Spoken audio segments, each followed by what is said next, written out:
Hello friends, welcome back. तो आज की इस वीडियो में हम लोग पढ़ने वाले हैं फाउंडेशन चैप्टर। तो मैं आगे जो इसमें बताऊंगा ये हो गया जैसे shallow foundation, definition for shear criteria, आगे है net safe settlement pressure, net safe bearing capacity, और आगे है इसमें methods of determination of bearing capacity, Terzaghi's theory, और यहाँ पे जो फार्मूले हैं Terzaghi's equation of ultimate bearing capacity for strip footing, ये इतने सारे फार्मूले हो गए हैं। और यहाँ पे effect of water table on bearing capacity, तो यहाँ पे पूरा डेरिवेशन है। यहाँ पे मेयरहॉफ थ्योरी और ये इसके लिए फॉर्मूला है। यहाँ पे इस फुटिंग के लिए कैसे हम लोग लोड कैलकुलेट करेंगे, और फिर आगे बात करते हैं प्लेट लोड टेस्ट क्या है। तो ये सब चीज़ें कवर करेंगे। तो दोस्तों, अगर अभी तक आपने सब्सक्राइब नहीं किया है तो सब्सक्राइब कर लीजिए और साथ में बेल आइकन को भी प्रेस कर दीजिए, जिससे कि आने वाली वीडियोस का आपको नोटिफिकेशन मिलता रहे। तो चलिए स्टार्ट करते हैं। Foundation is that part of structure through which load is finally transmitted to the soil. तो फाउंडेशन स्ट्रक्चर का वो भाग होती है जिसमें स्ट्रक्चर का जो पूरा लोड है, एक सेल्फ वेट है, ऊपर से जो लोड आ रहा होगा एक्स्ट्रा सुपर इम्पोज्ड लोड, तो वो फाइनली फाउंडेशन से होता हुआ सॉइल में ट्रांसमिट होता है। The failure of foundation is due to. तो फाउंडेशन का फेलियर कितने प्रकार से हो सकता है। नंबर एक है settlement of soil oblique foundation which is called settlement failure. या तो सॉइल का सेटलमेंट हो जाए तो उसको सेटलमेंट फेलियर कहेंगे। सेकंड है स्लाइडिंग और slipping of foundation oblique soil, such failure is called shear failure. और दूसरा फेलियर कौन सा है, या तो स्लाइडिंग और स्लिपिंग हो जाए फाउंडेशन की, तो उसको हम लोग शेयर फेलियर बोलते हैं।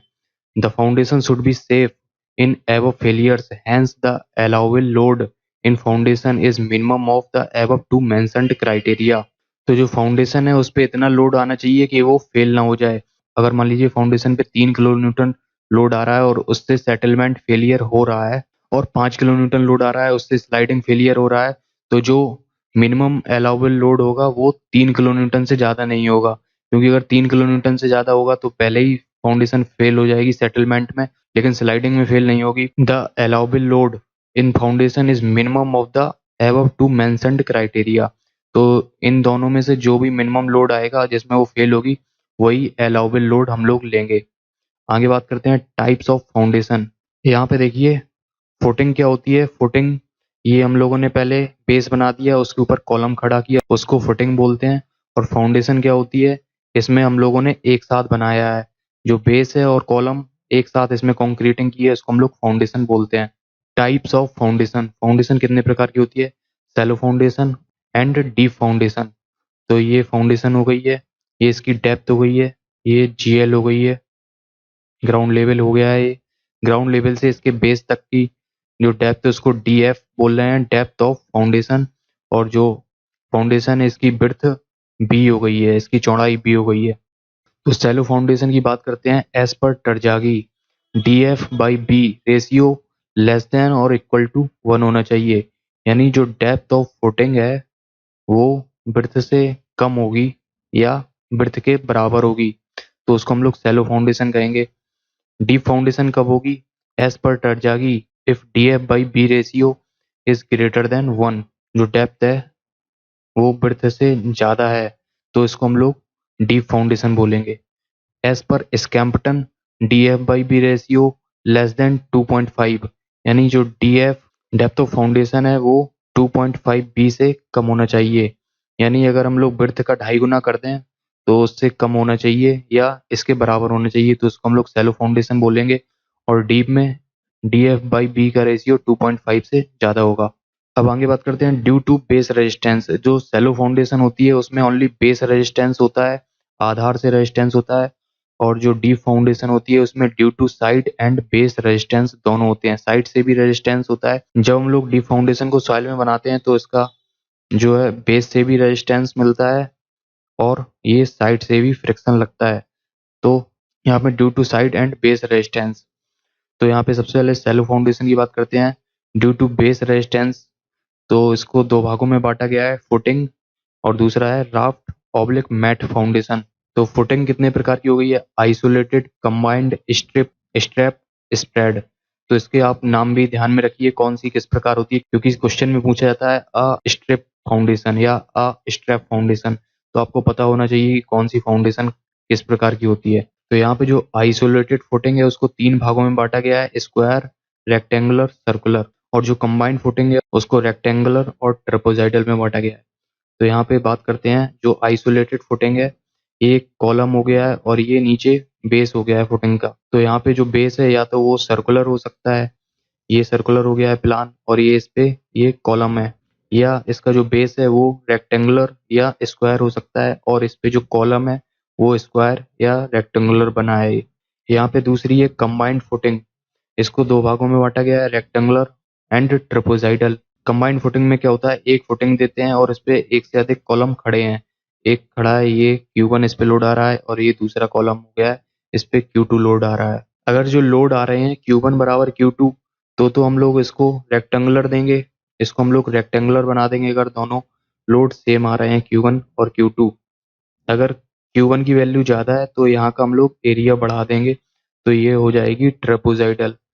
यहाँ पे Q1 ज़्यादा आ रहा है तो इस साइड का एरिया बढ़ा दिया है, तो ये हो गई है ट्रेपेजॉइडल। ये हो गई है राफ्ट ऑब्लिक मैट फाउंडेशन।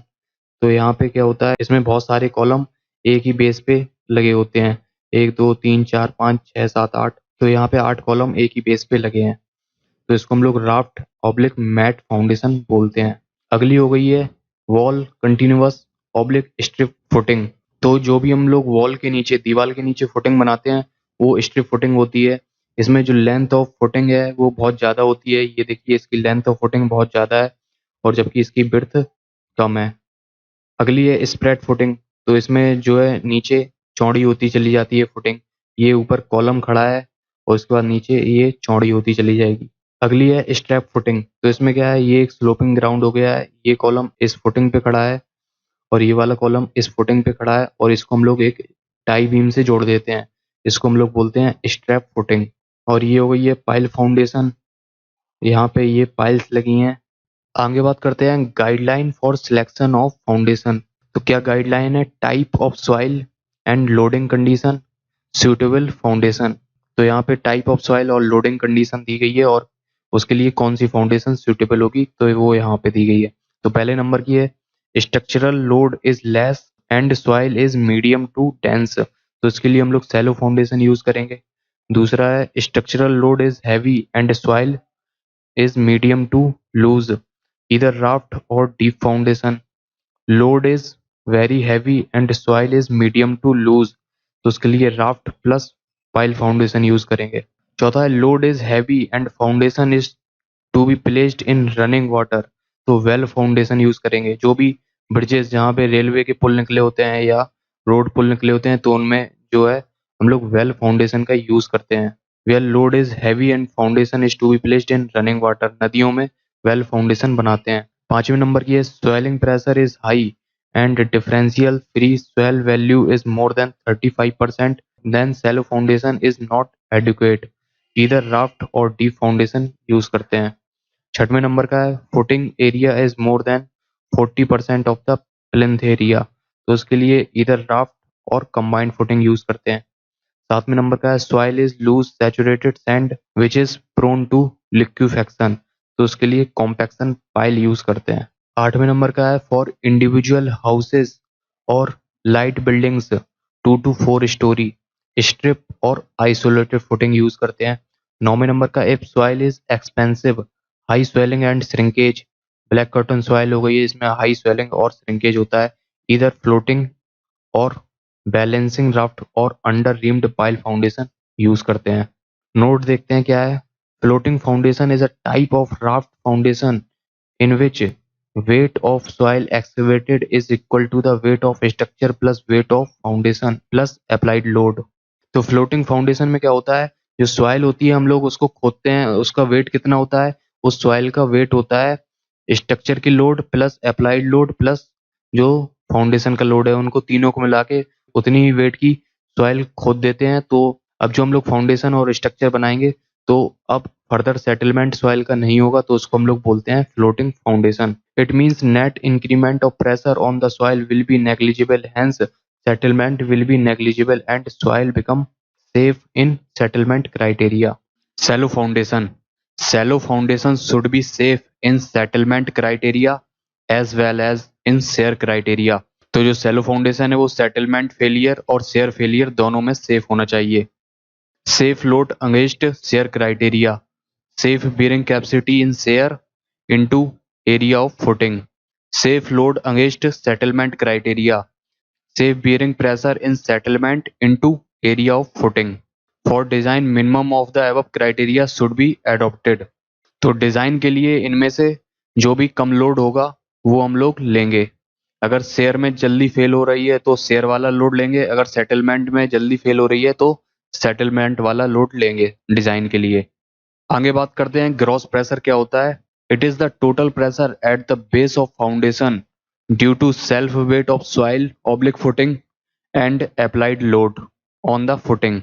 तो देखिए ग्रॉस प्रेशर क्या होता है, ये फुटिंग हो गई है और ये GL हो गया है और इस पे Q लोड आ रहा है, एक्स्ट्रा अप्लाइड लोड है। तो यहाँ पे base of the footing gross pressure QG आएगा और QG की वैल्यू किसके बराबर होगी, इसके ऊपर जो भी सॉइल है उसका लोड प्लस अप्लाइड लोड, ये दोनों को ऐड करके इसके बेस के एरिया से भाग देंगे तो जो भी प्रेशर आएगा उसको हम लोग बोलते हैं ग्रॉस प्रेशर।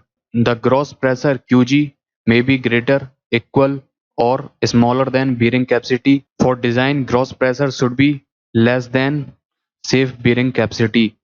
तो जो ग्रॉस प्रेशर है वो सॉइल की बीयरिंग कैपेसिटी से ज़्यादा हो सकता है, कम हो सकता है या इक्वल हो सकता है। लेकिन जब हम लोग डिज़ाइन करेंगे तो जो ग्रॉस प्रेशर है वो सॉइल की बीयरिंग कैपेसिटी से कम होना चाहिए, नहीं तो सॉइल फेल हो जाएगी, या तो शेयर में फेल हो जाएगी या सेटलमेंट में फेल हो जाएगी। In this analysis, difference between unit weight of soil and concrete is neglected. तो जब भी हम ये एनालिसिस करते हैं तो ये जो फाउंडेशन है ये कंक्रीट की बनी है और यहाँ पे सॉइल है, तो इसका जो यूनिट वेट है वो 24 किलोन्यूटन पर मीटर क्यूब है और जो सॉइल का यूनिट वेट है वो 20 किलोन्यूटन पर मीटर क्यूब है। तो इसमें हम लोग जो है डिफरेंस हो गया है 4 का, ये हम लोग इसको हटा देते हैं और इसको बराबर मान लेते हैं। नेट प्रेशर क्या होता है, इसको हम लोग QN से डिनोट करते हैं। It is that part of gross pressure at the base of footing which is in excess to the initial effective overburden pressure. तो देखिए यहाँ पे बेस ऑफ द फुटिंग है, यहाँ पे इस सॉइल का जो यहाँ सॉइल पहले से मौजूद है इसका जो प्रेशर है वो पहले से ही आ रहा होगा और यहाँ पे हम लोगों ने जो एक्स्ट्रा लोड लगाया है Q, इसके कारण जो प्रेशर आ रहा है उसको हम लोग बोलते हैं नेट प्रेशर। तो it is that part of gross pressure at the base of footing which is in excess to the initial effective overburden pressure. तो उस प्रारंभ में जो इफेक्टिव ओवरबर्डन प्रेशर आ रहा था उसके अतिरिक्त जो हम लोगों ने प्रेशर लगाया Q लोड के कारण उसको हम लोग नेट प्रेशर बोलते हैं। तो QN बराबर QG माइनस सिग्मा बार। यहाँ पे देखिए जो टोटल स्ट्रेस है उसको सिग्मा से डिनोट करते हैं। सिग्मा बराबर होती है इफेक्टिव स्ट्रेस प्लस पोर वाटर प्रेशर। तो यहाँ पे जो इफेक्टिव स्ट्रेस हो जाएगी वो हो जाएगी टोटल स्ट्रेस माइनस पोर वाटर प्रेशर, और पोर वाटर प्रेशर U बराबर होता है गामा W इंटू एच, जितनी हाइट तक पानी है उससे मल्टीप्लाई कर देंगे। तो यहाँ देखिए इन फाउंडेशन, अगर जो फाउंडेशन है बिलो ग्राउंड वाटर टेबल है तो गामा ऑलवेज गामा सबमर्ज लेंगे हम लोग। तो QN बराबर हो गया QG minus gamma dash into DF, ये गामा सबमर्ज्ड हो गया है।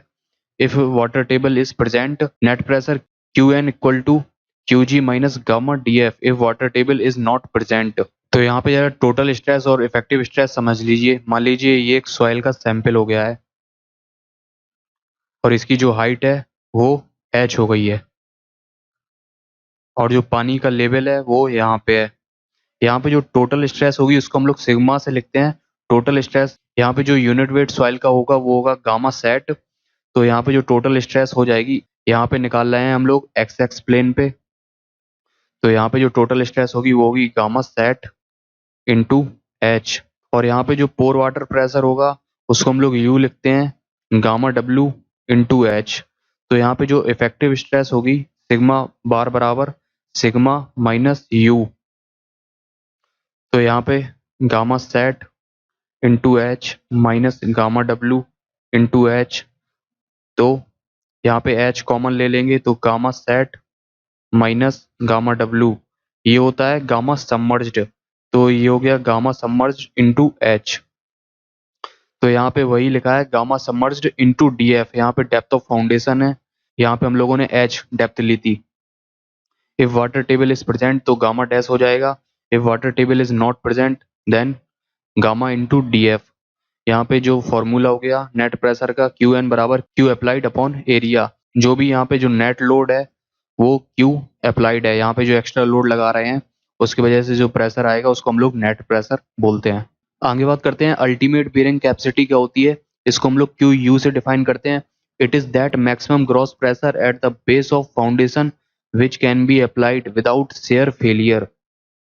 तो ये वो मैक्सिमम ग्रॉस प्रेशर होता है जो फाउंडेशन के बेस पे हम लोग लगा सकते हैं विदाउट शेयर फेलियर। और इसकी डेफिनेशन क्या है, it is the minimum gross pressure at which soil just fail in share. तो ये वो मिनिमम ग्रॉस प्रेशर होता है जिसपे सॉइल बिल्कुल शेयर में फेल होने वाली होती है। मान लीजिए ये जो 10 किलोन्यूटन पर मीटर स्क्वायर है ये वो मैक्सिमम ग्रॉस प्रेशर है जो हम लोग फाउंडेशन पे लगा सकते हैं जिससे कि सॉइल का शेयर फेलियर ना हो। और it is the minimum gross pressure at which soil just fail in share. तो ये वो मिनिमम ग्रॉस प्रेशर है, अगर इससे हम लोग थोड़ा भी ज्यादा करेंगे 10.01 तो वो सॉइल शेयर में फेल हो जाएगी, इसलिए इसको बोल रहे हैं it is that minimum gross pressure. और इसको बोल रहे हैं it is that maximum gross pressure, यानी ये वो मैक्सिमम भी है और मिनिमम भी है। सेकंड नंबर की बात करते हैं नेट अल्टीमेट बेयरिंग कैपेसिटी। इसको हम लोग क्यू एन यू से डिनोट करते हैं। It is that maximum net pressure which can be applied at the base of footing without share failure. तो ये वो मैक्सिमम नेट प्रेशर होता है जो हम लोग फुटिंग के बेस पे लगा सकते हैं विदाउट शेयर फेलियर। और it is the minimum net pressure at which the soil just fail in share. तो क्यू एन यू बराबर हो गया क्यू यू माइनस सिग्मा बार। नेट निकाल रहे हैं जो एक्स्ट्रा आ रहा है ना जो लोड लगाने की वजह से, ये तो शुरू ही से आ रहा था sigma bar. If water table is present तो क्यू एन यू बराबर Q U minus gamma dash D F. If water table is not present then Q N U बराबर Q U minus gamma D F. आगे बात करते हैं net safe bearing capacity Q N S. It is that net pressure which can be applied safely at the base of footing without risk of shear failure। तो ये वो net pressure होता है जो हम लोग फुटिंग के बेस पे लगा सकते हैं without risk of shear failure. मतलब यहाँ पे कोई रिस्क नहीं है तो इसमें हम लोगों ने फैक्टर ऑफ सेफ्टी का भाग दे दिया। तो क्यू एन एस बराबर Q N U upon F. यहाँ पे एफ जो है वो फैक्टर ऑफ सेफ्टी है। तो Q U minus sigma bar upon F. Generally जो फैक्टर ऑफ सेफ्टी है वो 2.523 लेते हैं। तो यहाँ पे सिग्मा बार बराबर gamma into D F. Use gamma dash if water table is present. आगे बात करते हैं सेफ बीयरिंग कैपेसिटी। इसको हम लोग क्यू एस या क्यू सेफ लिखते हैं। It is that gross pressure at the base of the footing which can be applied safely without risk of shear failure.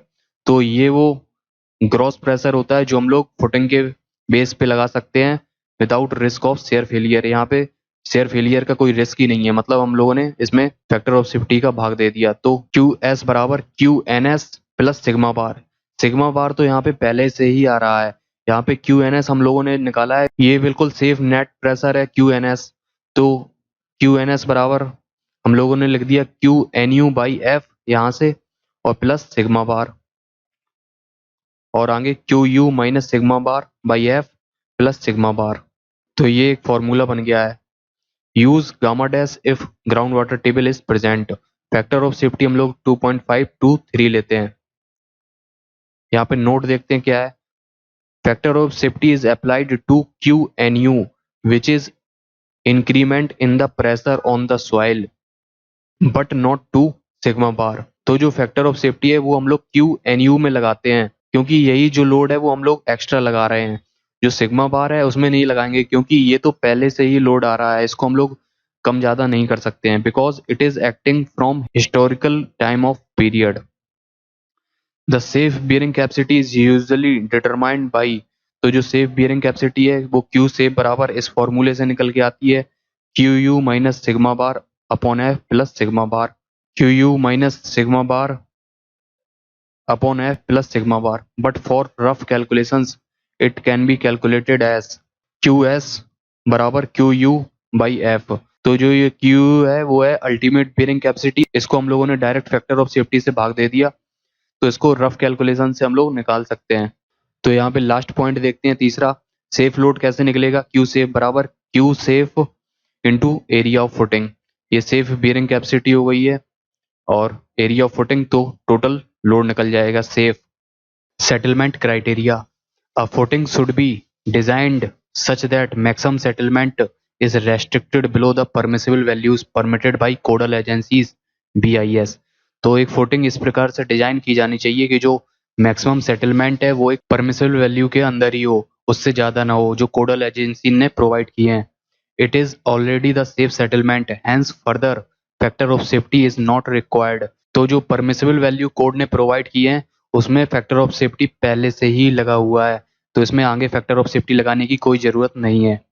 अगला पॉइंट है net safe settlement pressure public net safe bearing pressure.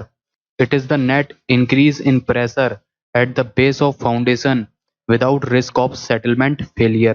This can be found using empirical equation given by Tange, Peck, Hansen, Meyerhoff and plate load test. तो net safe settlement pressure in equations से निकाला जा सकता है जो इन लोगों ने दी हैं। यहाँ पे ये क्यू नेट है, ये फुटिंग हो गई है, इसकी जो डेप्थ हो गई है वो ग्राउंड लेवल से इसके बेस तक की डी एफ हो गई है, डेप्थ ऑफ फुटिंग, और ये सेटलमेंट हो गया है S F, permissible settlement given by I S code. आगे बात करते हैं फैक्टर्स अफेक्टिंग बियरिंग कैपेसिटी। कौन कौन से फैक्टर अफेक्ट करते हैं? Position of ground water table, अगर जो ग्राउंड वाटर टेबल है वो ऊपर की तरफ आता जाएगा तो जो बियरिंग कैपेसिटी है वो डिक्रीज होती चली जाएगी। Types of soil and it's physical and engineering properties, जैसे यूनिट वेट हो गया, उसका कोहेजन हो गया, एंगल ऑफ फ्रिक्शन हो गया, तो ये भी बेयरिंग कैपेसिटी को अफेक्ट करते हैं।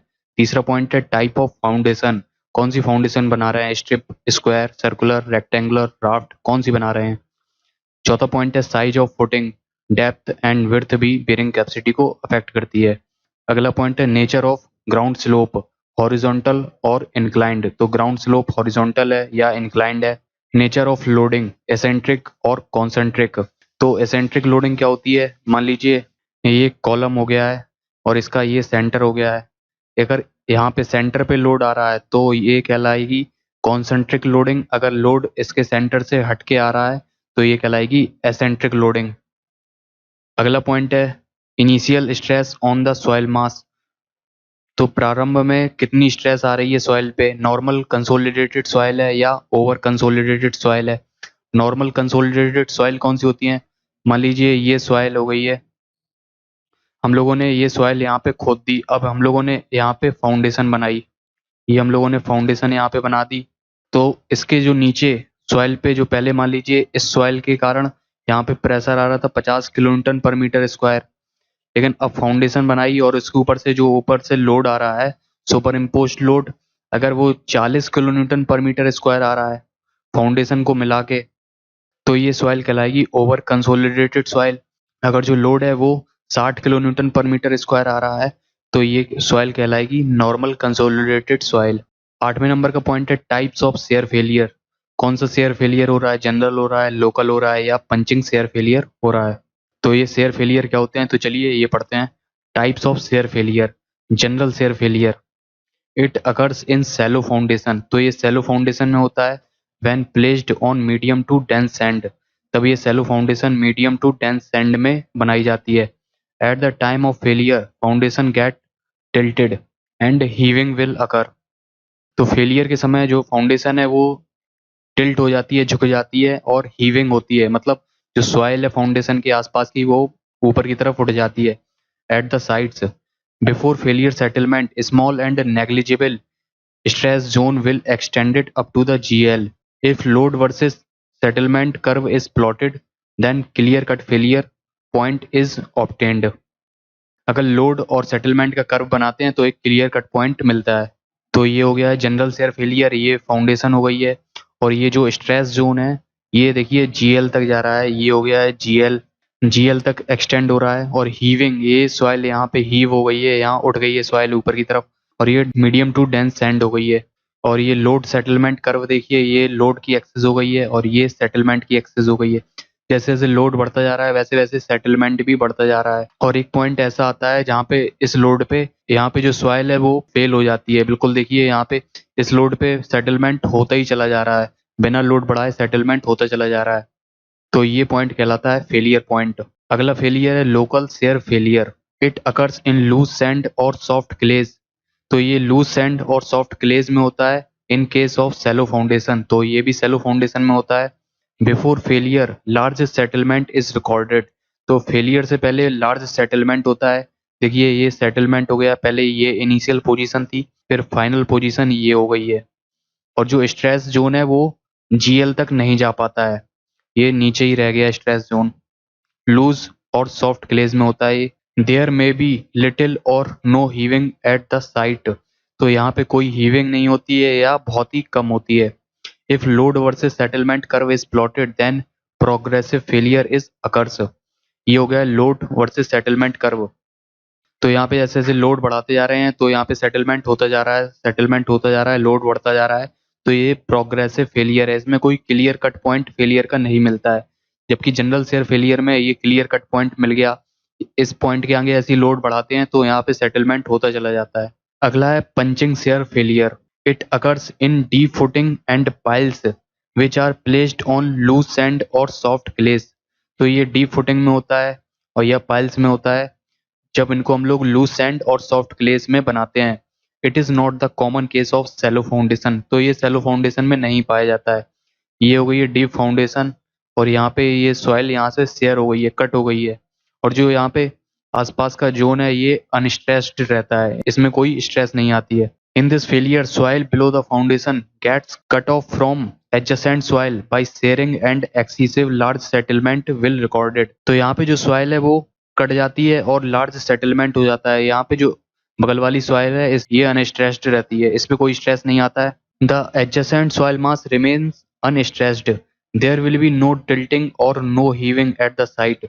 तो इसमें जो फाउंडेशन है उसमें कोई झुकाव नहीं होता है और ना ही हीविंग होती है।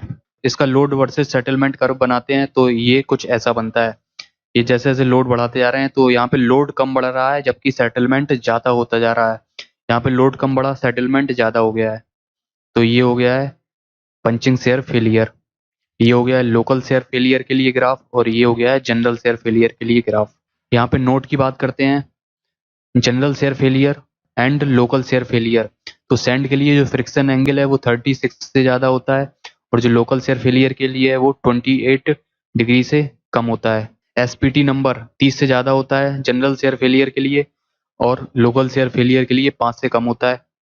डेंसिटी इंडेक्स आईडी की वैल्यू 70% से ज़्यादा होती है जनरल शेयर फेलियर के लिए, और लोकल शेयर फेलियर के लिए 30 से कम होती है। वॉइड रेशियो 0.55 से कम होता है जनरल शेयर फेलियर के लिए, और लोकल शेयर फेलियर के लिए इसकी वैल्यू 0.75 से ज़्यादा होती है। किले की बात करते हैं, जो अनकन्फाइंड कंप्रेसिव स्ट्रेंथ है वो जनरल शेयर फेलियर के लिए 100 किलोन्यूटन पर मीटर स्क्वायर से ज़्यादा होती है, और जबकि लोकल शेयर फेलियर के लिए 80 किलोन्यूटन पर मीटर स्क्वायर से कम होती है। Methods of determination of bearing capacity. पहला है स्टैटिक और एनालिटिक मेथड, सेकंड है फील्ड मेथड। इसमें भी कई प्रकार के हैं, plate load test, standard penetration test SPT, cone penetration test CPT. तो पहले नंबर की बात करते हैं स्टैटिक और एनालिटिक मेथड। तो पहले नंबर की इलास्टिक थ्योरी है, और यहाँ पे अर्थ प्रेशर थ्योरी है, और यहाँ पे प्लास्टिक थ्योरी है। तो हम लोगों को ये सब नहीं पढ़ना है, जो सिलेबस में है तो प्लास्टिक थ्योरी में वो है Terzaghi's theory, Skempton theory, Meyerhof theory and IS code method. तो सबसे पहले बात करते हैं Terzaghi's theory. It is an improvement over Prandtl's theory. तो ये प्रेंडटल्स थ्योरी के ऊपर इम्प्रूवमेंट था। Prandtl's considered the base of footing to be smooth. Prandtl ने माना जो फुटिंग का बेस है वो स्मूथ होता है, where as Terzaghi considered the base of footing is rough. जबकि टर्जागी ने जो फुटिंग का बेस है वो रफ लिया। तो टर्जागीज की क्या एजम्पशंस रही हैं, तो पहले नंबर की है फाउंडेशन इज सैलो। तो उन्होंने जो फाउंडेशन ली है वो सैलो ली है। DF/B रेशियो लेस देन और इक्वल टू 1 होता है सैलो फाउंडेशन के लिए। यहाँ पे DF डेप्थ ऑफ फुटिंग हो गई है और B width of the footing हो गई है। सेकंड एजम्पशन है base of the footing is rough. Third हो गई है एजम्पशन की फुटिंग इज कंटिन्यूअस और स्ट्रिप फुटिंग, यानी जो फुटिंग की लेंथ है वो बहुत ज़्यादा होगी विड्थ के कंपेयर में। It makes analysis 2 dimensional along the width and depth only. तो लेंथ बहुत ज़्यादा है इसलिए हम लोग लेंथ को निगलेक्ट कर देते हैं और ओनली विड्थ और डेप्थ को कंसीडर करते हैं, इसलिए जो एनालिसिस है वो 2 डायमेंशनल हो गया है। अगली एजम्पशन है failure is general shear failure. तो इन्होंने जो फेलियर है वो जनरल शेयर फेलियर लिया। 5वें नंबर का पॉइंट है at the time of failure soil reaches into plastic equilibrium. तो फेलियर के समय जो सॉइल है वो प्लास्टिक इक्विलिब्रियम में पहुंच जाती है। तो प्लास्टिक इक्विलिब्रियम वो स्टेट होती है जिसमें परमानेंट चेंज हो जाता है, यानी स्ट्रेस हटाने पे फिर जो सॉइल है फिर वो अपनी पुनः अपनी प्रारंभिक स्थिति में नहीं आएगी। छठवां है the stress zone of the soil extends up to foundation level only but not up to the GL. तो जो स्ट्रेस जोन है वो ओनली फाउंडेशन लेवल तक ही एक्सटेंड होता है, जबकि जीएल तक नहीं आता है, ग्राउंड लेवल तक नहीं आता है। सातवें नंबर की अजम्पशन है the share resistance of the soil above the foundation is ignored. It means only the base resistance is considered and side resistance is ignored. तो टरजागीज ने क्या किया, ये मान लीजिए ये फाउंडेशन हो गई है, तो इन्होंने जो है सिर्फ जो रेजिस्टेंस है वो बेस से लिया है, यहाँ से ऊपर की तरफ रेजिस्टेंस लगेगा, और इन्होंने जो साइड से रेजिस्टेंस लगना था वो नहीं कंसीडर किया, इसलिए ये ओनली सैलो फाउंडेशन के लिए एप्लीकेबल है। जो स्ट्रेस जोन है देखिए ये फाउंडेशन लेवल तक ही एक्सटेंड है, ये जीएल तक एक्सटेंड नहीं है, ये हो गया है ग्राउंड लेवल, ये ओनली फाउंडेशन के लेवल तक ही एक्सटेंड है। नोट क्या है, it is the main reason due to which this theory is not applicable for deep footing. तो यही मेन रीजन था कि इन्होंने जो शेयर रेजिस्टेंस है वो साइड से नहीं लिया, ओनली बेस से लिया। तो यहाँ से ओनली बेस से जो रेजिस्टेंस आ रहा है और साइड से नहीं आ रहा है, जबकि डीप फाउंडेशन में जो रेजिस्टेंस है वो साइड से भी कंसीडर करते हैं, यहाँ से साइड से भी फ्रिक्शन लगता है। आठवें नंबर की एजम्पशन है the soil above the foundation level is removed and replaced by N equivalent surcharge Q बराबर गामा इंटू डी एफ। तो इस फाउंडेशन के लेवल की यहाँ की जो सॉइल है इसको रिप्लेस्ड कर देते हैं एक इक्विवेलेंट सरचार्ज से, जिसको गामा इंटू डी एफ बोल रहे हैं। क्यू बराबर गामा इंटू डी एफ यहाँ पे आ जाएगा, क्यू बराबर गामा इंटू डी एफ यहाँ पे आ गया। डेप्थ ऑफ फुटिंग हो गई है डी एफ, और गामा यूनिट वेट यहाँ की सॉइल का हो गया है, तो इसको एक इक्विवेलेंट सरचार्ज से रिप्लेस कर दिया। प्लास्टिक डिफॉर्मेशन होता है परमानेंट फेलियर, ये हो गया है रप्चर प्लेन। 9वें नंबर की एजम्पशन है the load is vertical and concentric. जो लोड है वो वर्टिकल है, इंक्लाइंड नहीं है, और कॉन्सेंट्रिक है, मतलब बिल्कुल सेंटर में लग रहा है, कोई इसेंट्रिसिटी नहीं है लोड में। 10वें नंबर की एजम्पशन है ground surface is horizontal and foundation level is also horizontal. तो ग्राउंड सरफेस और फाउंडेशन लेवल दोनों ही हॉरिजॉन्टल कंसीडर किए हैं इन्होंने। अगली एजम्पशन है water table is beyond the zone of influence of stressing, it means effect of water table is not considered. तो इन्होंने जो है वाटर टेबल का इफेक्ट नहीं लिया है, इन्होंने जो वाटर टेबल माना है वो जोन ऑफ इन्फ्लुएंस से बाहर है। जोन ऑफ इन्फ्लुएंस देखते हैं कहाँ तक जाता है, ये हो गई है फाउंडेशन, और ये फाउंडेशन का लेवल हो गया है, फाउंडेशन की बिर्थ बी हो गई है, और यहाँ पे जो जोन ऑफ इन्फ्लुएंस है वो एक्सटेंड होता है ओनली बी तक, यानी जितनी बिर्थ ऑफ फुटिंग होती है उतनी ही डेप्थ तक जोन ऑफ इन्फ्लुएंस रहता है। तो ये जोन फर्स्ट, ये सेंट्रल जोन हो गया है, ये रेडियल जोन हो गया है, और ये लीनियर शेयर जोन हो गया है। ये क्यू बराबर gamma into D F equivalent surcharge है, ये एंगल 45 माइनस 5/2 हो गया है। तो यहाँ पे जोन फर्स्ट की बात करते हैं, सेंट्रल जोन, ये सेंट्रल जोन हो गया है। Soil gets compacted and becomes the part of footing, hence it remains in elastic equilibrium. तो जो सेंट्रल जोन है इसमें सॉइल कॉम्पैक्टेड हो जाती है और फुटिंग का पार्ट बन जाती है और इलास्टिक इक्विलिब्रियम में रहती है। तो इलास्टिक इक्विलिब्रियम कंडीशन क्या होती है, जब हम लोग स्ट्रेस हटा लेते हैं तो जो पार्टिकल्स हैं वो अपनी प्रारंभिक स्थिति में वापस आ जाते हैं, तो वो इलास्टिक इक्विलिब्रियम कंडीशन कहलाती है। सेकेंड जोन है radial shear zone, it remains in plastic equilibrium. The failure surface of the rupture plane of zone second is circular in clay soil and log spiral in sand and silt। तो जो radial shear zone है ये clay soil के लिए इसका जो shape है वो सर्कुलर होता है, और सैंड एंड सिल्ट के लिए लॉग स्पाइरल होता है।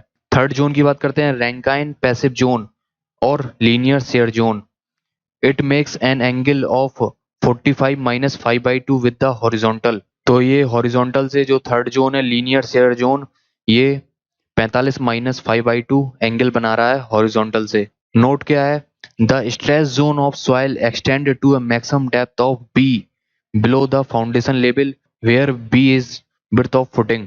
तो जो स्ट्रेस जोन है वो मैक्सिमम बी डेप्थ तक जा सकता है, और जो बी है वो विड्थ ऑफ द फुटिंग है। देखिए फाउंडेशन लेवल क्या होता है, ये जीएल हो गया है, ये ग्राउंड लेवल है, और इसके नीचे जो ये फाउंडेशन बनी है ये कहलाता है फाउंडेशन लेवल, और इससे जो है बी डेप्थ तक ही ओनली स्ट्रेस जोन एक्सटेंड कर पाएगा। आगे बात करते हैं Terzaghi's equation of ultimate bearing capacity for strip footing. Family equation बोलते हैं इसको हम लोग, क्यू यू बराबर अल्टीमेट बेयरिंग कैपेसिटी के लिए क्या इक्वेशन हो गई है, क्यू यू बराबर C N C plus Q N Q plus half B gamma N gamma. तो क्यू यू बराबर C N C plus Q की जगह हम लोगों ने रखा गामा इंटू डी एफ, जो इक्विवेलेंट सरचार्ज से रिप्लेस किया था, plus half B gamma N gamma. तो यहाँ पे बात करते हैं पहले पॉइंट की, गामा इन सेकेंड टर्म। तो ये जो सेकेंड टर्म में गामा है is for the soil above the foundation level. तो ये फाउंडेशन लेवल के ऊपर की सॉइल के लिए गामा है। Gamma in third term is for the soil below the foundation level. तो जो गामा इन थर्ड टर्म में है तो वो फाउंडेशन के लेवल के नीचे की सॉइल के लिए है, ये gamma in third term. C unit cohesion for the soil below the footing. N C N Q and N gamma are Terzaghi's bearing capacity factor which depends upon friction angle phi of the soil only। तो जो N C N Q and N gamma है ये Terzaghi's के bearing capacity factor हैं जो only friction angle पे depend करते हैं। तो यहाँ पे ये फॉर्मूले लिखे हैं, ए बराबर ई की पावर 3 पाई/4 माइनस 5/2 इंटू 10 फाई। तो यहाँ पे हम लोग फाई की वैल्यू रख के ए की वैल्यू निकाल लेंगे। इसके बाद हम लोग N Q N C and N gamma की वैल्यू निकालेंगे। तो एन क्यू बराबर है a square upon 2 cos square 45 plus 5/2। N C बराबर cot five a square 2 cos square 45 plus 5/2 -1। और एन गामा बराबर half K P upon cos square 5 -1 into 10 five. No need to learn. तो इनको याद करने की कोई जरूरत नहीं है, ये एग्जाम में नहीं पूछे जाते हैं। Special case for pure cohesive soil और क्ले। तो इसके लिए जो क्ले है उसके लिए फाई बराबर 0 होता है, इंटरनल एंगल ऑफ फ्रिक्शन बराबर 0 होता है। तो हम लोगों ने जब यहाँ पे फाई बराबर 0 वैल्यू पुट की तो यहाँ पे ये वैल्यू निकल के आती है, एन सी बराबर 5.7, एन क्यू बराबर 1, एन गामा बराबर 0। देखिए एक वैल्यू हम लोग निकाल के देख लेते हैं, एन क्यू बराबर 1 कैसे आई। यहाँ पे हम लोगों ने फाई बराबर 0 रखते हैं, यहाँ पे फाई बराबर 0 रखा तो 10 0 बराबर 0 और ऊपर 0 हो गया पूरा, तो ई की पावर 0 बराबर 1। तो ए की वैल्यू यहाँ पे 1 निकल के आ गई। अब हम लोगों ने एन क्यूब में रखा ए की वैल्यू 1, ऊपर 1 हो गया upon 2 cos square 45 plus five की वैल्यू 0 रखी तो ये हो गया कॉस स्क्वायर 45। तो कॉस स्क्वायर 45 की वैल्यू हो जाती है 1/2। तो 1/2 से 2 कैंसिल हो गया तो नीचे 1 बचा ऊपर 1, तो एन क्यू की वैल्यू 1 हो गई है। तो ऐसे ही ये निकल के आ जाती है। तो जो फॉर्मूला है वो बन गया क्यू यू बराबर 5.7 सी। यहाँ पे था सी एन सी, तो सी और एन सी की वैल्यू 5.7, क्यू एन क्यू। तो क्यू बराबर था गामा डी एफ और एन क्यू बराबर 1 और half B gamma N gamma. तो एन गामा बराबर 0, तो ये थर्ड टर्म पूरा 0 हो गया। तो नेट अल्टीमेट बीयरिंग कैपेसिटी बराबर Q U minus sigma bar. तो ये सिग्मा बार बराबर होता है गामा इंटू डी एफ। तो ये ओनली बची है 5.7 सी। आगे ये फॉर्मूले हैं बहुत ही इंपॉर्टेंट है, इन पे डायरेक्ट न्यूमेरिकल पूछे जाते हैं ऑब्जेक्टिव में, आईएएस और गेट में। फॉर स्ट्रिप फुटिंग जो अल्टीमेट बीयरिंग कैपेसिटी का फॉर्मूला होगा वो होगा C N C plus Q N Q plus 0.5 B gamma N gamma. For square footing Q U बराबर 1.3 का यहाँ मल्टीप्लाई करेंगे C N C plus Q N Q plus 0.4 B gamma N gamma. For circular footing Q U बराबर 1.3 C N C plus Q N Q plus 0.3 B gamma N gamma. For rectangular और raft जो ultimate bearing capacity का formula होगा Q U बराबर 1 plus 0.3 B by L C N C plus Q N Q plus 1 minus 0.2 B by L half B gamma N gamma. Check B बराबर L. अगर हम लोगों को इसको चेक करना है तो इसमें बी बराबर एल रखिए तो ये निकल के आ जाएगा स्क्वायर फुटिंग के लिए। यहाँ पे रख के देख लीजिए बी बराबर एल रखते हैं तो ये कट जाएगा, तो ये हो जाएगा 1.3 C N C plus Q N Q 1 minus 0.2। यहाँ पे एल रखा तो 1 माइनस 0.2 हो जाएगा, तो यानी 0.8 और यहाँ पे हाफ है तो यहाँ से 0.8 2 से कट जाएगा तो ये बचेगा 0.4 बी गामा एन गामा। तो ये निकल के आ जाएगा स्क्वायर के लिए। तो इससे आप चेक कर सकते हैं। यहाँ पे जो सर्कुलर फुटिंग के लिए यहाँ पे जो बी है वो डाया है सर्कुलर फुटिंग का। अगले पॉइंट की बात करते हैं, modification for the share failure. In above equations general shear failure is considered but soil may fail in local shear। तो टर्जागीज ने जो ली थी एजम्पशन में वो जनरल शेयर फेलियर लिया था, जबकि जो सॉइल है वो लोकल शेयर फेलियर में भी फेल हो सकती है। Then use modify values of shear parameters C M and phi M. अब हम लोग मॉडिफाई वैल्यूज यूज करेंगे। मॉडिफाई वैल्यू फाई की जगह फाई एम यूज करेंगे। Will be used to calculate N C N Q and N gamma. तो C M बराबर हो जाएगा मॉडिफिकेशन वैल्यू 2/3 सी और जो 10 फाई एम बराबर हो जाएगा 2/3 10 फाई। तो फाई एम बराबर हो जाएगा 10 इनवर्स, ये 10 यहाँ पे चला गया 10 इनवर्स 2/3 10 फाई। तो अब हम लोग फाई की ये वाली वैल्यू यूज करेंगे N C, N Q and N gamma निकालने के लिए। Effect of water table on bearing capacity.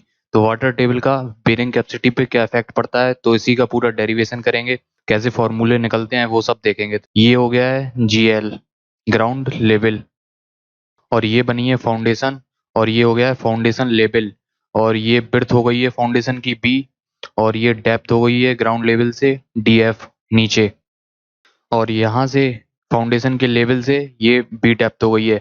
जो स्ट्रेस जोन है वो मैक्सिमम फाउंडेशन लेवल से बी डेप्थ तक ही एक्सटेंड कर सकता है। मैंने पिछली वीडियो में आपको बताया था, अगर आपने नहीं देखी है तो देख लीजिए। ये डिफरेंट जोन हो गए हैं, ये जोन 1 हो गया है, जोन सेकंड, और ये जोन थर्ड। तो पहले वाटर टेबल यहाँ पे था, और दूसरे केस में यहाँ पे है, तीसरे केस में यहाँ पे है, और जो इनकी डेप्थ है वो Z3 है, Z2 है और Z1 है। यहाँ से फाउंडेशन के लेवल से यहाँ तक ये Z1 डेप्थ है, जो कि बी से ज़्यादा है।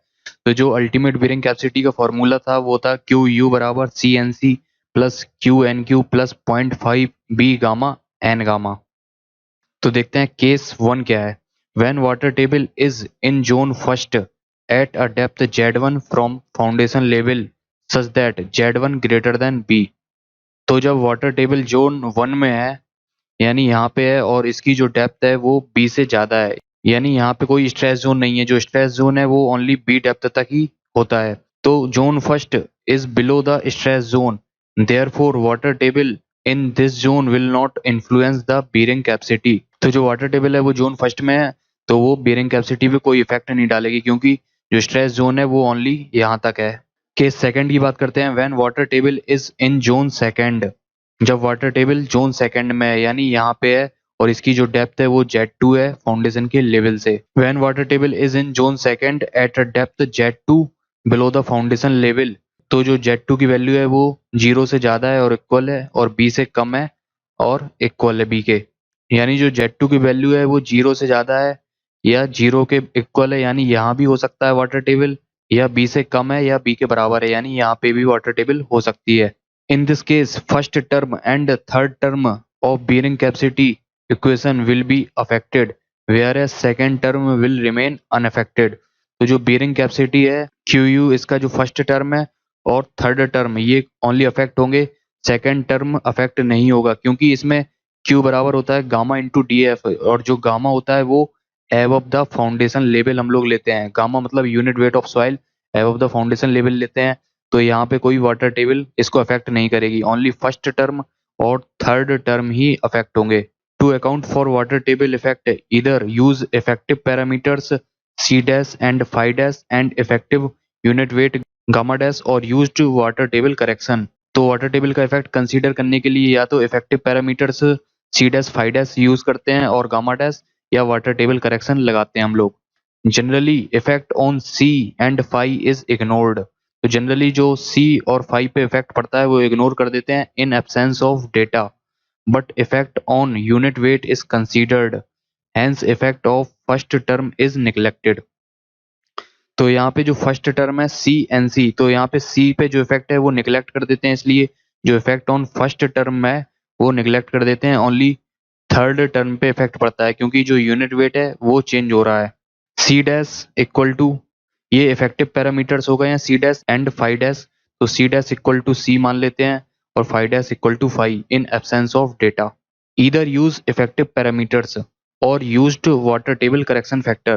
तो दोनों ही केस देखते हैं। अगर हम लोग इफेक्टिव पैरामीटर्स यूज कर रहे हैं तो क्यू यू बराबर हो गया C dash N C gamma D F N Q plus 0.5 B gamma effective. यहाँ पे हम लोग इफेक्टिव पैरामीटर्स यूज कर रहे हैं इंटू एन गामा।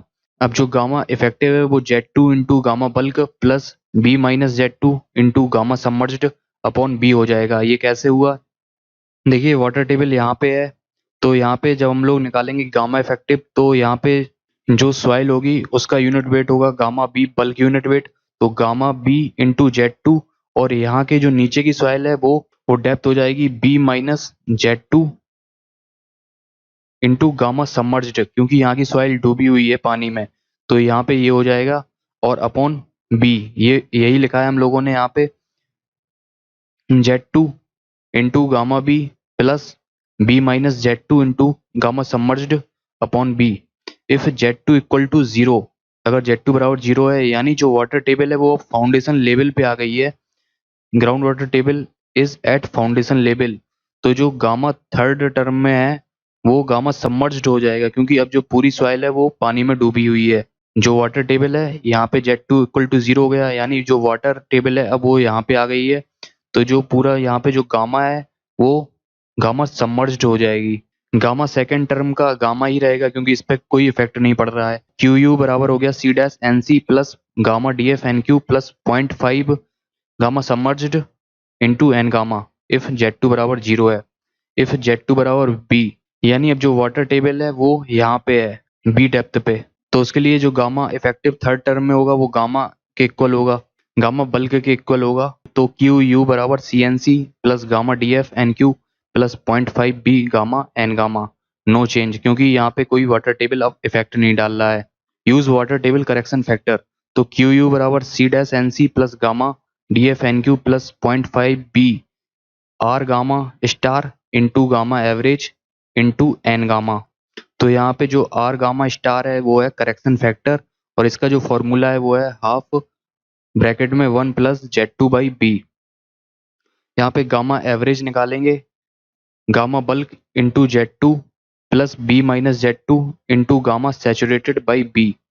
देखिए ये फॉर्मूला सेम है, यहाँ पे सिर्फ गामा सैचुरेटेड ले रहे हैं हम लोग, यहाँ पे हम लोगों ने गामा सबमर्ज्ड लिया था, यहाँ पे गामा सैचुरेटेड ले रहे हैं बाई बी। इफ Z2 बराबर 0 यानी ground water table is at foundation level, तो Z2 बराबर 0 रखेंगे यहाँ पे, तो ये हो जाएगा आर गामा स्टार बराबर ओनली हाफ बचेगा, तो गामा एवरेज थर्ड टर्म में गामा सेट के बराबर हो जाएगा। यहाँ पे Z2 बराबर 0 रखेंगे इसमें, तो ये ओनली बचेगा गामा सेट।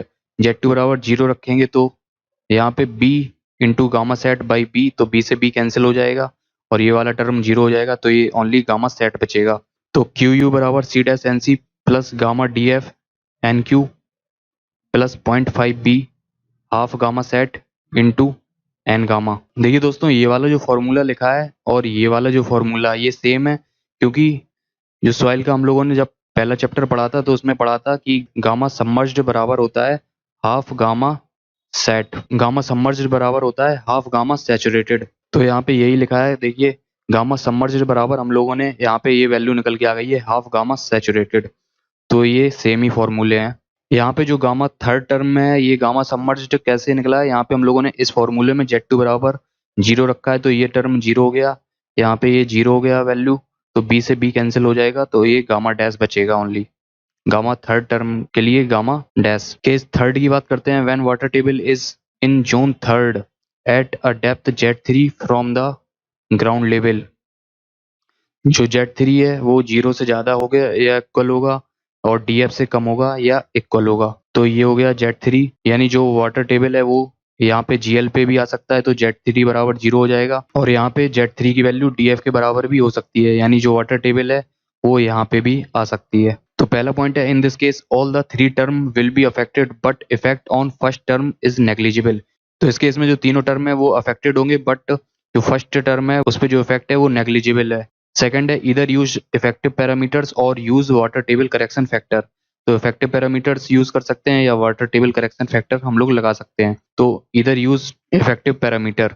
तो यहाँ पे देखते हैं जो अल्टीमेट बेरिंग कैपेसिटी का फॉर्मूला था वो क्यू यू बराबर C dash N C plus gamma effective, क्योंकि इस पे भी इफेक्ट पड़ रहा है वाटर टेबल का, into D F into N Q plus 0.5 B gamma submerged into N gamma. यहाँ पे गामा सबमर्ज क्यों लिया है, क्योंकि जो यहाँ पे जो गामा है वो बिलो द फाउंडेशन लेवल है और यहाँ की जो सॉइल है वो पूरी पानी में डूबी हुई है, इसलिए यहाँ पे गामा सबमर्ज लिया है हम लोगों ने।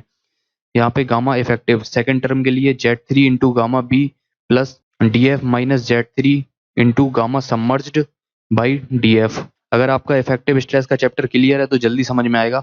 यहाँ पे जो फॉर्मूला अभी हम लोगों ने गामा इफेक्टिव का लिखा था वो था गामा इफेक्टिव बराबर Z3, इसके ऊपर की soil gamma bulk, bulk unit weight होगा यहाँ की सॉइल का, प्लस यहाँ की जो डेप्थ बची है वो है DF minus Z3, DF minus Z3, और यहाँ की जो सॉइल है उसका जो यूनिट वेट होगा वो होगा गामा सबमर्ज्ड, क्योंकि ये पानी में डूबी हुई है, अपॉन डीएफ। क्योंकि अगर ऊपर वाले इक्वेशन को सॉल्व करेंगे तो ये हो जाएगा किलोन्यूटन पर मीटर स्क्वायर, और ये मीटर, तो ये जो यूनिट वेट की यूनिट होती है वो होती है किलोन्यूटन पर मीटर क्यूब। इफ Z3 बराबर 0, ground water table is at GL, ground level पे आ गई है वाटर टेबल, तो हम लोगों ने Z3 इक्वल टू 0 रख रहे हैं यहाँ पे, तो क्या हो जाएगा, Z3 0 रखेंगे तो ये टर्म 0 हो जाएगा, ये डीएफ बचेगा, तो फिर डीएफ से डीएफ कैंसिल हो जाएगा, तो ये बचेगा गामा सबमर्ज्ड। यानी जब ground water table ground level पे आ गई है तो गामा जो सेकंड टर्म का है वो गामा सबमर्ज्ड हो जाएगा, और गामा थर्ड टर्म का है वो गामा सबमर्ज्ड ही रहेगा। तो जो फॉर्मूला बन जाएगा क्यू यू बराबर C dash N C plus gamma submerged D F into N Q plus 0.5 B gamma submerged N gamma, और used water table correction factor, तो इससे भी सेम फॉर्मूला निकलेगा क्यू यू बराबर C dash N C R Q star gamma average D F into N Q plus 0.5 B half gamma sat into N gamma. क्योंकि यहाँ पे जो soil है वो पानी में डूबी हुई है बिलो द फाउंडेशन लेवल, तो यहाँ पे जो गामा सबमर्ज्ड है वो होता है हाफ गामा सेट के बराबर, हाफ गामा सैचुरेटेड के बराबर। तो जो आर क्यू स्टार है उसका फॉर्मूला हो गया हाफ 1 प्लस Z3/df, और जो गामा एवरेज सेकेंड टर्म के लिए होगा वो होगा gamma B Z3 plus DF minus Z3 into gamma saturated. यहाँ पे गामा सैचुरेटेड है जबकि यहाँ पे गामा सबमर्ज्ड था बाई DF।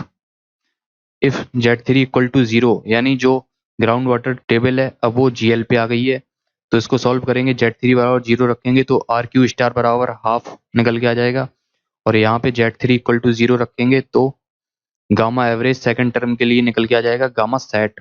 तो क्यू यू बराबर सी डैश एन सी, यहाँ पे जो वैल्यू निकल के आई है आर क्यू की हाफ निकल के आई है, और गामा एवरेज की gamma sat D F into N Q plus 0.5 half gamma saturated N gamma. तो ये दोनों फॉर्मूले एक ही हैं। यहाँ पे जो गामा सबमर्ज है इसकी जगह पे हम लोगों ने रखा हाफ गामा सेट, तो किसी से भी आप कर सकते हैं। तो थोड़ा बहुत आपको समझ में आ गया होगा, ज़्यादा कठिन नहीं है, एक बार आप पूरा देख लीजिए। ये स्पेशल केस की बात करते हैं फॉर कोइजनलेस सॉइल। जो कोइजनलेस सॉइल होती है वो सैंड होती है, क्यू यू बराबर C N C plus gamma D F N Q plus 0.5 B gamma N gamma.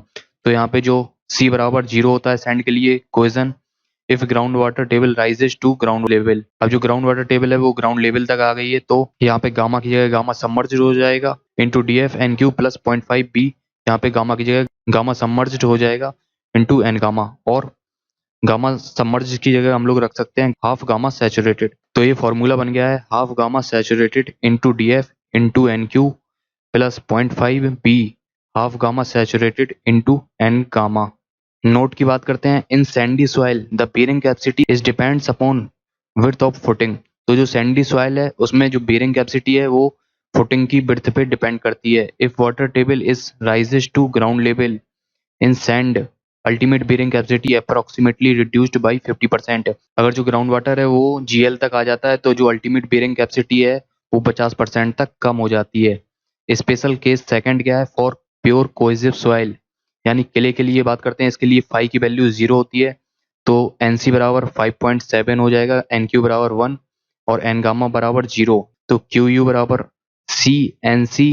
NC की जगह हम लोगों ने रखा 5.7 प्लस गामा DF NQ की जगह रखा 1, और ये पूरा टर्म 0 हो जाएगा। तो ये फॉर्मूला बचा QU बराबर 5.7 C plus gamma DF if ground water table rises to ground level. तो यहाँ पे जो C है वो C डैश हो जाएगा, इफेक्टिव पैरामीटर्स यूज कर रहे हैं, और ये जो गामा है वो गामा सबमर्ज्ड हो जाएगा। नेट अल्टीमेट बेयरिंग कैपेसिटी हो जाएगी QNU बराबर QU minus gamma submerged into DF। तो ये ओनली बचेगा 5.7 C डैश। यहाँ पे जो C डैश है वो इक्वल टू हम लोग C ले रहे हैं। नोट थर्ड की बात करते हैं, इनके लिए ultimate bearing capacity is independent of width of footing. तो ये क्वेश्चन बन सकता है पेपर के लिए, जो क्ले के लिए जो अल्टीमेट बेयरिंग कैपेसिटी है वो फुटिंग की विड्थ पे डिपेंड नहीं करती है। चौथा हो गया, net ultimate bearing capacity of clay is nearly unaffected by the rise of water table. तो जो नेट अल्टीमेट बेयरिंग कैपेसिटी है उस पर कोई इफेक्ट नहीं पड़ता है ज़्यादा अगर जो वाटर टेबल है वो राइज भी करता है। Skempton theory, this theory is applicable for pure cohesive soil only clay. तो जो स्कैम्पटन की थ्योरी है ये ओनली क्ले के लिए एप्लीकेबल है, प्योर कोहेसिव सॉइल यानी इसके लिए जो फाई की वैल्यू है वो 0 होती है, फाई यानी internal angle of friction. Second point है base resistance and side resistance both are considered in this theory, hence applicable for shallow as well as deep foundation. तो इस थ्योरी में जो है बेस रेजिस्टेंस और साइड रेजिस्टेंस दोनों ही consider किए जाते हैं, इसलिए ये शैलो और डीप दोनों ही फुटिंग के लिए एप्लीकेबल है। देखिए यहाँ से जो रेजिस्टेंस आता है उसको बेस रेजिस्टेंस बोलते हैं, ये शैलो फुटिंग हो गई है। और अगर ये मान लीजिए डीप फुटिंग हो गई है तो इसमें बेस से भी रेजिस्टेंस आता है और साइड से भी रेजिस्टेंस आता है। तो इसमें जो है दोनों ही कंसीडर किए जाते हैं, इसलिए ये शैलो और डीप दोनों ही फुटिंग के लिए एप्लीकेबल है। तीसरा पॉइंट है net ultimate bearing capacity is given as Q N U बराबर सी एन सी। तो ये फॉर्मूला कैसे निकल के आया है जरा ये देखिए। जो अल्टीमेट बीयरिंग कैपेसिटी होती है उसका फॉर्मूला होता है क्यू यू बराबर C N C plus Q N Q plus 0.5 B gamma N gamma. तो ये स्ट्रिप फुटिंग के लिए फॉर्मूला है जो टरजागी ने दिया था। अगर हम लोग यहाँ पे किले की बात करते हैं तो किले के लिए जो एन क्यू की वैल्यू है वो 1 हो जाती है और एन गामा की वैल्यू 0 हो जाती है। तो यहाँ पे हम लोग पुट करते हैं तो क्यू यू बराबर C N C plus Q N Q. तो जो अल्टीमेट बीयरिंग कैपेसिटी हो गई है वो हो गई है C N C plus Q N Q. अब यहाँ पे लिखा है नेट अल्टीमेट बीयरिंग कैपेसिटी। तो जो नेट अल्टीमेट बीयरिंग कैपेसिटी होती है क्यू एन यू बराबर ultimate bearing capacity minus gamma into D F. तो ये होता है फॉर्मूला। तो यहाँ पे हम लोगों ने पुट की C N C plus Q N Q. तो जो क्यू बराबर होता है वो होता है गामा इंटू डी एफ और एन क्यू बराबर 1 है, तो ये सब कैंसिल हो जाएगा। तो क्यू एन यू बराबर बचेगा सिर्फ सी एन सी। तो ये हो गया क्यू एन यू बराबर C N C. N C is Skempton bearing capacity factor which depends upon D F by B ratio. यहाँ पे डी एफ है डेप्थ ऑफ फाउंडेशन, बी है बिर्थ ऑफ फाउंडेशन। तो जो एन सी है वो स्कैम्पटन bearing capacity factor है और जो कि D F by B ratio पे डिपेंड करता है। तो केस 1 की बात करते हैं। जब डी एफ बाई बी का रेशियो इक्वल टू 0 है यानी जो डेप्थ ऑफ फुटिंग है वो इक्वल टू 0 है, यानी जो फुटिंग है वो जीएल पे है, ग्राउंड लेवल पे है। तो फॉर स्ट्रिप फुटिंग एनसी की वैल्यू 5 होगी। फॉर स्क्वायर, सर्कुलर, रेक्टेंगुलर और राफ्ट फुटिंग के लिए एनसी की वैल्यू 6 होगी। केस सेकंड की बात करते हैं। जब डी एफ बाई बी का रेशियो 2.5 से ज़्यादा है या इक्वल है। स्ट्रिप फुटिंग के लिए एनसी की वैल्यू 7.5 होगी। स्क्वायर, सर्कुलर, रेक्टेंगुलर, राफ्ट के लिए एनसी की वैल्यू 9 होगी। केस थर्ड की बात करते हैं। जब डी एफ बाई बी का रेशियो 0 से ज़्यादा है और 2.5 से कम है। यहाँ पे 2.5 से ज़्यादा था और इक्वल था, यहाँ पे कम है। फॉर स्ट्रिप फुटिंग के लिए जो एनसी का फॉर्मूला हो जाएगा वो 5 इंटू ब्रैकेट में 1 plus 0.2 D F by B. यहाँ पे डी एफ हो गई है डेप्थ ऑफ फुटिंग, ये मान लीजिए जीएल हो गया है ग्राउंड लेवल। तो जो डेप्थ ऑफ फुटिंग है वो ग्राउंड लेवल से यहाँ तक हो जाएगी डेप्थ ऑफ फुटिंग, और ये हो गई है breadth of footing. For square and circular footing के लिए जो एनसी का फॉर्मूला है वो एनसी बराबर 6 into 1 plus 0.2 D F by B. For rectangular and raft footing के लिए एनसी बराबर 5 into 1 plus 0.2 D F by B into 1 plus 0.2 B by L. तो इसको हम लोग चेक करते हैं, अगर b बराबर l रखते हैं तो ये फॉर्मूला स्क्वायर के लिए निकल के आता है कि नहीं। यहाँ पे रखिए b बराबर l, तो ये b से l कैंसिल हो जाएगा, तो ये बचेगा 1.2 और 1.2 का 5 में मल्टीप्लाई करेंगे तो ये हो जाएगा 6। तो ये निकल के आ गया 6 into 1 plus 0.2 D F by B. तो ये निकल के आ गया फॉर स्क्वायर फुटिंग के लिए फॉर्मूला ये सेम निकल के आ गया। तो देखिए ये पूरा स्कैम्पटन थ्योरी है यहाँ से लेके यहाँ तक। तो अगली थ्योरी की बात करते हैं, Meyerhof theory. This theory is most generalized theory in which shape, depth and inclination factor are considered. तो इस थ्योरी में हम लोग shape factor, depth factor and inclination factor लेते हैं to account for shape of footing, square, circular, rectangular, raft, variation of depth, shallow और deep footing and for inclination of load, vertical और inclined. तो जो ये फैक्टर हैं, shape factor, depth factor and inclination factor, ये बता रहे हैं। सेफ फैक्टर बता रहा है कि फुटिंग की शेप कैसी है, स्क्वायर है, सर्कुलर है, रेक्टेंगुलर है या राफ्ट है। वेरिएशन ऑफ डेप्थ, जो फुटिंग है वो सैलो है या डीप है। और जो इंक्लिनेशन फैक्टर है वो बता रहा है कि जो लोड है वो वर्टिकल है या इंक्लाइंड है। नोट की बात करते हैं। In this theory the stress zone considered is to be extended up to GL। तो मान लीजिए ये एक फुटिंग हो गई है, ये ग्राउंड लेवल हो गया है और ये फुटिंग का लेवल हो गया है, फुटिंग का लेवल। तो इसमें हम लोग लेते हैं जो स्ट्रेस जोन है वो ग्राउंड लेवल तक एक्सटेंड कर गया है, ये हो गया है stress zone. Therefore, this theory is applicable for both shallow and deep foundation। इसलिए ये थ्योरी shallow and deep दोनों फाउंडेशन के लिए एप्लीकेबल है। Whereas Tarjagi considered the stress zone to be extended up to foundation level only। तो जो टरजागी ने लिया था वो stress zone only foundation level तक ही कंसीडर किया था, यहाँ से लेके यहाँ तक ये फाउंडेशन लेवल हो गया है। Hence, side resistance was not considered। Therefore, Tarjagi theory is applicable only for shallow footing। तो इसमें जो है साइड रेजिस्टेंस हम लोग नहीं ले पाते हैं टरजागी की थ्योरी में, क्योंकि इन्होंने जो स्ट्रेस जोन है वो ओनली फाउंडेशन लेवल तक ही लिया है। इसलिए ये थ्योरी ओनली सैलो फुटिंग के लिए ही एप्लीकेबल है, टरजागी की थ्योरी।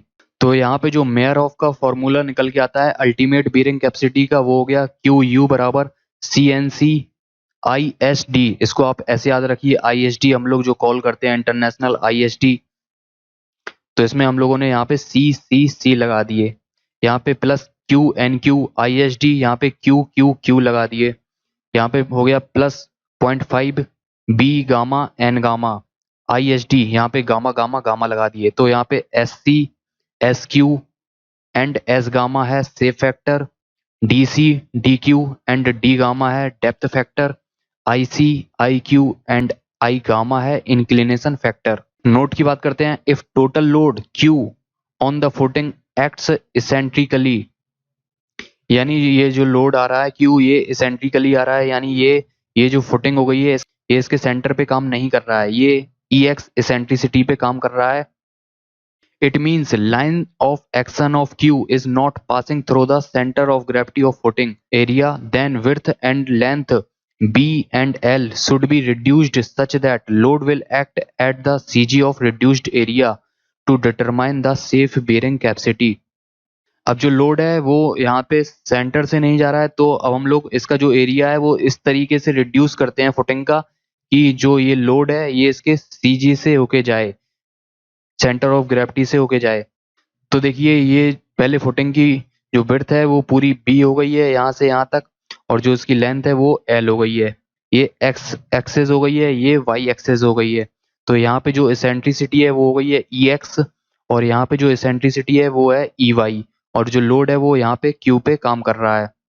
देखिए दोस्तों ये पूरी L थी यहाँ से लेके यहाँ तक, तो ये जो बची है वो बची है L/2, और ये है EY। तो ये वाली लेंथ बची है L/2 माइनस EY। तो यहाँ पे हम लोगों को इसका डबल करना है, तो L/2 माइनस EY यहाँ से यहाँ तक हो जाएगी। तो यहाँ से लेके पूरी यहाँ तक की लेंथ हो जाएगी L-2EY। L/2 minus EY plus L/2 minus EY, तो ये हो जाएगी L-2EY। ऐसे ही यहाँ पे हो जाएगी B-2EX। तो ये इसकी लेंथ निकल आई और इसकी विड्थ भी निकल आई इस एरिया की। यहाँ पे जो B डैश निकल के आई है वो है B-2EX, और जो L डैश है नई लेंथ वो है L-2EY। तो अब जो ये लोड है वो इस एरिया पे सेंटर पे काम करेगा। तो यहाँ पे जो A डैश हो जाएगा वो हो जाएगा B dash into L dash. तो यहाँ पे जो अल्टीमेट बीयरिंग कैपेसिटी का फॉर्मूला था QU बराबर CNC ISD plus QNQ ISD plus 0.5, यहाँ पे जो है B होता है तो यहाँ पे हम लोग B डैश लेंगे, ये B डैश हो गया B-2EX gamma N gamma ISD।